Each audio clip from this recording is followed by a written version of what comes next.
សដ៏មានជ័យរាជក្រុងបូរីព្រំដែនសីមា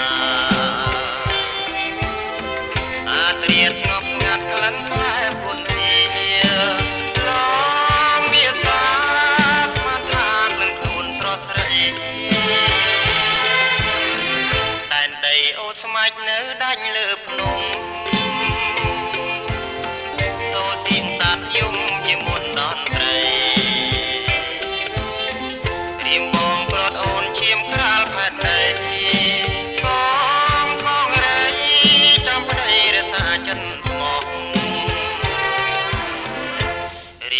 ឡើងលើភ្នំ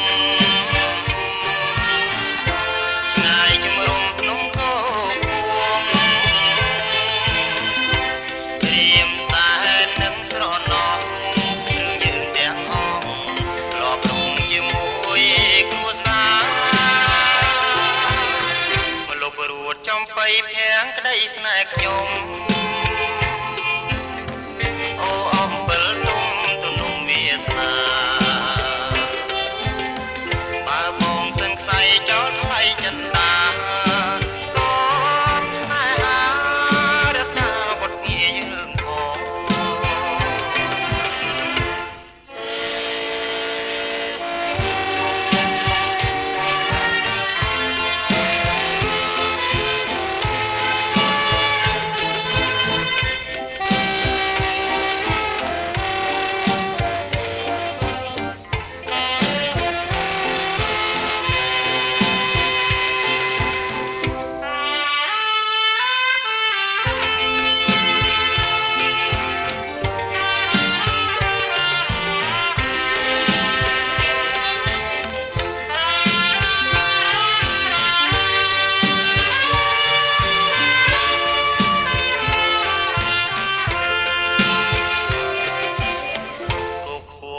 ស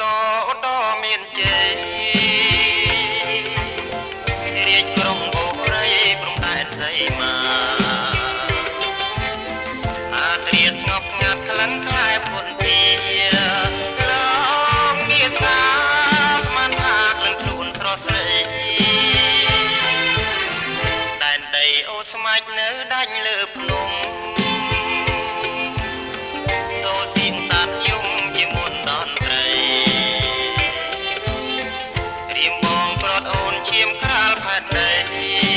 ផងផងរៃ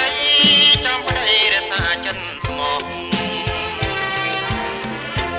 រៀមឡើងលើភ្នំឆ្ងាយជំរំភ្នំគោពួងរៀមតែនឹងស្រណោះរឿងយើងទាំងអស់ធ្លាប់រួមជាមួយគ្រួសារចំបៃភាំងក្តីស្នេហ៍ខ្ញុំ